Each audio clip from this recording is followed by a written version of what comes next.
Hi, my name is Amanda Kocher, and this is my central nervous system presentation on the cranial meninges. So I want to start with just a general kind of major protections that the brain has. So we all know we have this nice, hard, bony cranium that we think of as our skull that is nice and tough and can withstand bumping into things or getting hit, and keeps our brain in nice, safe, protective layer. Second, we have the cerebrospinal fluid, and we'll talk about that in a little more detail later, but in general, it kind of allows our brain to float within our cranium so that it can even further absorb impact.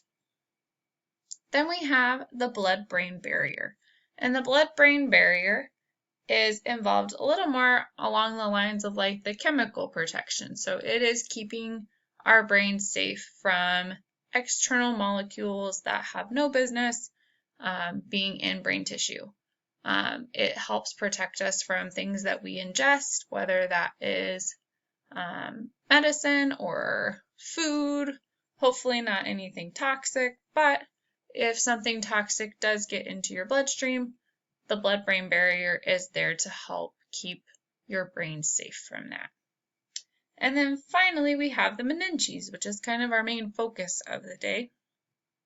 And the meninges come in 3 layers: the Dura Mater, the Arachnoid Mater, and then the Pia Mater is the deepest. And these are just membranes that cover the brain within the skull. So if you think of mater, mater means mother. It is a very supportive and protective structure, or set of structures in this case, that are designed to protect our brain and nourish it. So the outermost layer of the meninges is the Dura Mater. And the Dura Mater is very tough and inelastic. It doesn't stretch or move a whole lot. But it is a very tough protective layer for everything that is underlying, including actual brain tissue. But it also helps protect the vasculature that is involved with keeping the brain healthy, oxygenated, and nourished. So this Dura Mater has 2 layers to it that typically are pretty tightly connected.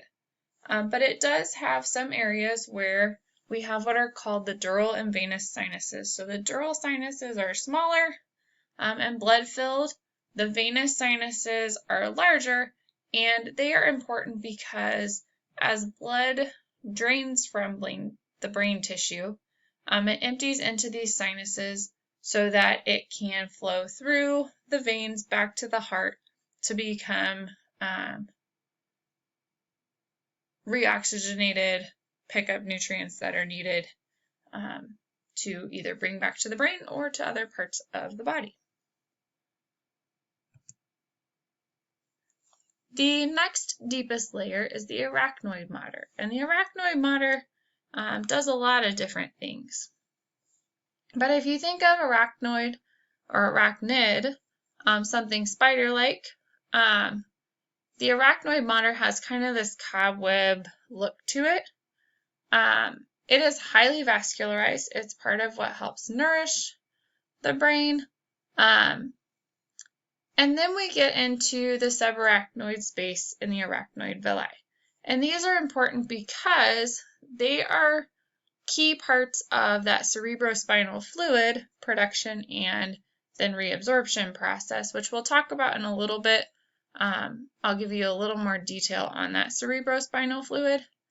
But as far as these membranes are concerned, the subarachnoid space is just a space between the Arachnoid Mater and the Pia Mater, the next deepest, that is filled with that cerebrospinal fluid.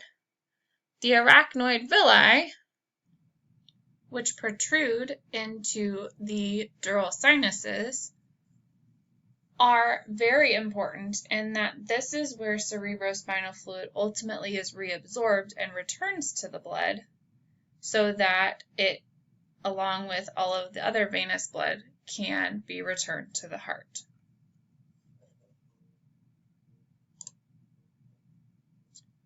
The deepest of the three membranes is called the Pia Mater, and the Pia Mater is the most fragile of the three layers.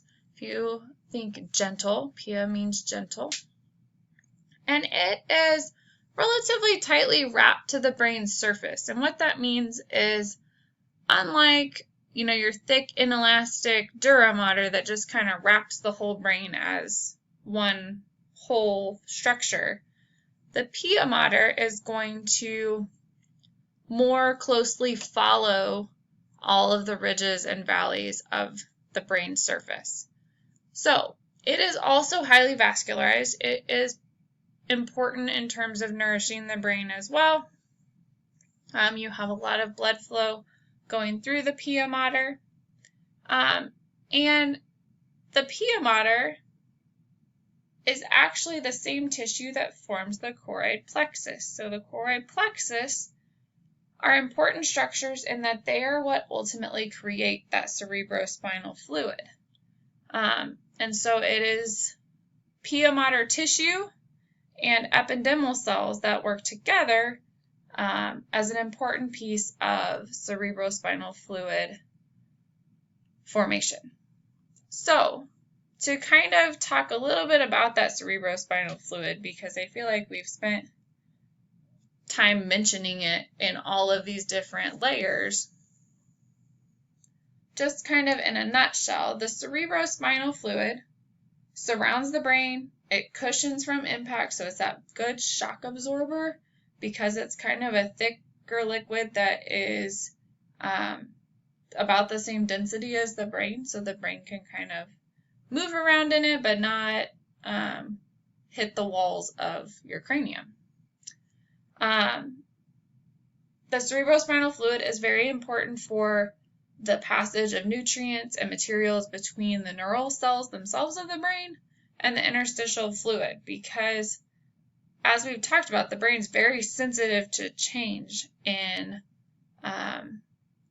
charge or change in anything that may go in or out. So that's why we have that blood-brain barrier to help keep some of the molecules that we don't want impacting our brain out. So as far as its makeup goes, though, cerebrospinal fluid has more sodium, less potassium than blood, which kind of helps with transport in that those ions can move with their concentration gradient much more effectively. Another big difference is that cerebrospinal fluid doesn't really have the plasma proteins that we see in blood. So as we've mentioned, the cerebrospinal fluid is created in the choroid plexus, which is made of that Pia Mater tissue, and then flows through the four ventricles of the brain and into the subarachnoid space and is reabsorbed through the arachnoid villi. So let's look at this a little more closely on a diagram. So same diagram we've been looking at, but a little bit more condensed so that we can see a little bit more. But again, so you have that Pia Mater tissue, which is this deepest layer here. See how it follows those grooves nice and closely within the brain.